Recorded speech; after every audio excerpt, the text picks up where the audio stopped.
Alright, today I want to sit down and talk through the version 4 beta changes for Dan Heng, Permansor Terre and Evernight, March 7th's new form. I'll walk you through what actually changed in the kit text we saw, why the community is reacting the way it is, and where both characters seem to be heading thematically and mechanically. As always, this is beta information, and details can change again later. V4 is not release. Treat this as a snapshot of direction, not a final verdict. Let's dive in. Saridra and Silverwolf's banners are finally here, and you can save up to 25% on these banners at lootbar.gg. Here, I can buy 3,280 Wuneric shards for $40, while it costs $50 in-game.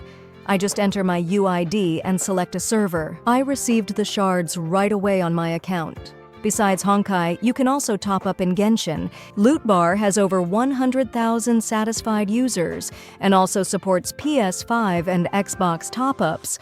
I regularly use Lootbar for my giveaways, so I can personally recommend it. Use my link in the description for an additional 10% discount. Let me start with Dan Heng, Permansor Terre, because his adjustments are the easiest to read at a glance, and honestly, they land well with most players.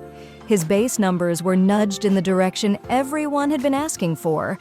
Base attack climbs from roughly 485.1 to 582.12, which is a real stat line bump for a preservation unit that scales off attack. Base defense actually ticks down from about 848.925 to 776.16, and I'll come back to why that is fine in practice. The other headline tweak is energy economy. His ultimate cost drops from 140 to 135. That alone smooths rotations, but it pairs with a trace change that adds energy whenever the bondmate acts. And yes, the bondmate wording survives V4. His Soul Dragon still enhances and performs a follow-up, and when enhanced, the follow-up deals physical damage equal to 80% of Dan Heng's attack, plus one instance of additional damage equal to 80% of the bondmate's attack to all enemies. That enhancement lasts for 2 Soul Dragon actions. The ultimate also grants a much fatter team shield than in V3. Instead of offsetting 10% of his attack plus 160, it now offsets 20% of his attack plus 320, lasts 3 turns, and can stack up to 300% of the current skill's shield when you repeatedly receive it. In short, the ultimate sustainer fantasy is clearer. Big, repeatable, stackable shields that actually scale with his improved base attack. His talent and traces shift to support that pacing. The Of Virtue Forms Unfold package no longer starts him with +5 energy.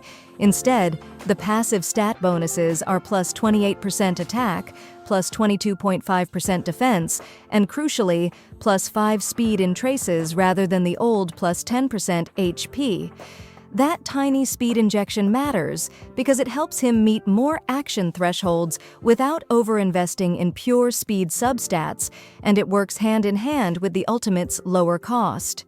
The T2 Sylvanity Trace still advances his action by 40% at battle start, and when the bondmate uses an attack, he now regenerates 6 energy and advances Soul Dragon by 15%.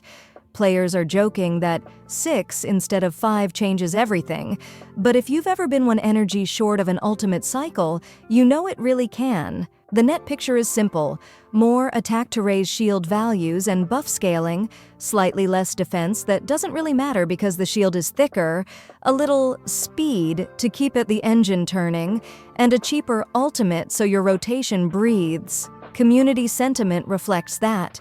You'll see a lot of "we cheered," 100 base attack is huge, and relief that his traces lost the awkward HP node. At the same time, there's a steady chorus still mourning the V1 fun interactions that were peeled off in earlier rounds. That hasn't returned in version 4, and people are realistic about it possibly staying gone. From a historical pattern perspective, a lot of V4 changes do stick, but we've also seen V4 buffs rolled back in V5 before, so healthy skepticism is warranted. The same thread that celebrates his sturdier shields also tells you not to lock in expectations until launch. If you want my read, these feel like conservative but meaningful quality-of-life buffs that make him much easier to run at E0 with a generic high-attack cone. And yes, the consensus around his signature light cone is still nice attack percent stat stick, questionable extra effects. Many players would rather use the Battle Pass option or any off-path cone with high base attack unless they are min-maxing. Evernight is messier, and I mean that in the most honest way. Her kit changes push and pull on both her support and damage identities at the same time, and that's why the community reactions sound split between buffed, nerfed, and what is the goal here? If you only skim the numbers, you'll miss the intent, so let's slow down. Her Memo Sprite package gets several important mechanical clarifications. When she summons, the unit immediately takes action. Think of that as a cadence nudge, so you feel the sprite right away. Upon disappearing, Evernight's speed is increased by 10%, and if the disappearance is caused by using Dream Dissolving, as do, you also gain an additional 1% speed per point of Memoria consumed. That boost doesn't stack and falls off at the start of Evernight's next turn, but it does reward you for routing into the spend. Her skill, Day Gently Slips, now consumes 10% of her current HP, not max HP, which makes repeated presses less punishing in the middle of turns, and it cannot kill her. If you do not have enough HP, it leaves her at 1. That skill no longer grants a flat 60% critical damage to Memo Sprites. Instead, it increases Memo Sprite critical damage by an amount equal to 30% of Evernight's own critical damage for 2 turns. If Eevee is already on the field, the button heals Eevee for 50% of its max HP, and pressing this skill gives Evernight 2 Memoria, or an additional 12 Memoria if she is in the darkest riddle state. This is the big philosophical pivot. A flat buff set a ceiling. A scaling buff pushes you to build Evernight's own critical damage high enough that 30% of her stat equals or beats the old 60%. The community math line in the sand is simple. If she reaches 200% critical damage in combat, 30% of that is the old 60%. At 220%, she's sharing 66%, and it goes up from there, in teams that naturally juice critical damage. Remembrance shells with the right cones and ornaments. That is not an unreasonable breakpoint. Her spender, Dream Dissolving as due, still requires at least 16 Memoria, and then converts Eevee's max HP into ice damage. 12% of Eevee's max HP to the primary target, and 6% to the others. After use, the attack consumes all Memoria, and Eevee disappears. The ultimate Oh Wakeful World Goodnight still summons Eevee, and has her deal ice damage equal to 200% of Eevee's max HP to all enemies. The twist is in the darkest riddle state that follows.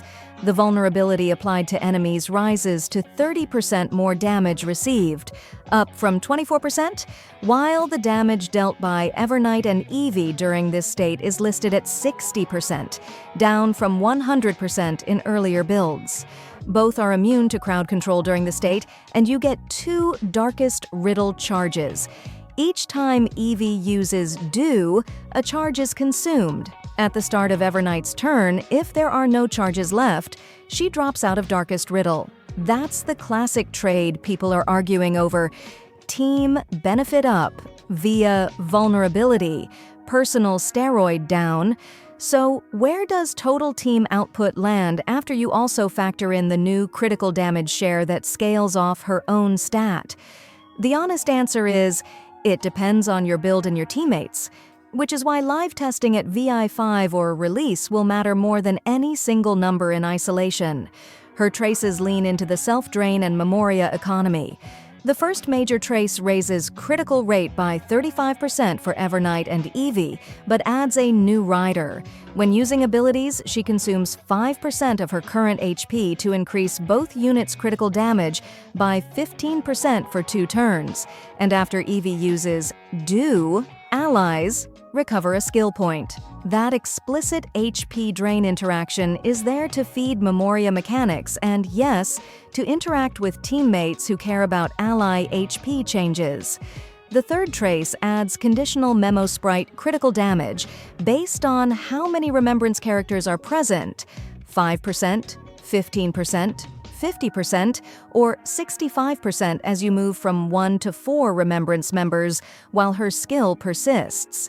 Eidolons follow the same philosophy. E2 increases both Evernight and Eevee's critical damage by 40%, increases the amount of Memoria she gains by 2 whenever she receives Memoria, and when you use the ultimate, you gain 2 Darkest Riddle charges. E6 is a team utility flag. While Evernight is on the field, all allies gain 20% all-type resistance penetration, and after Eevee uses Do, Evernight regains 30%, down from 40%, of the Memoria that was consumed in that attack. People absolutely noticed that last number. It is a notable endgame loop lever, and it being trimmed dials back the E6 refund. Now, how do we read all of this without getting lost in red and green numbers?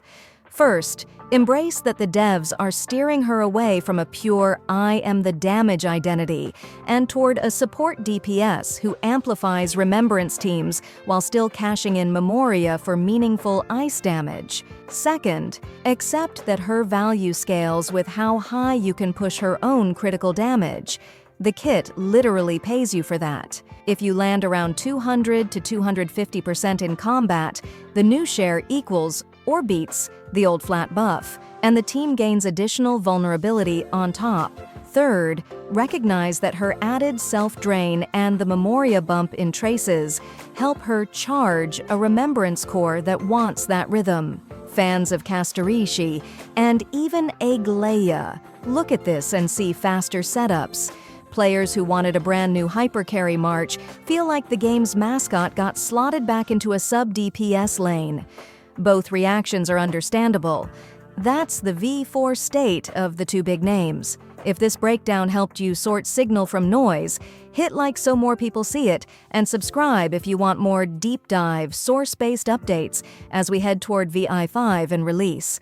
I'll keep tracking changes, and I'll be honest when something is uncertain. See you in the next one. Save up to 25% on the current banners at lootbar.gg. All you need is your UID and server. The link is in the description.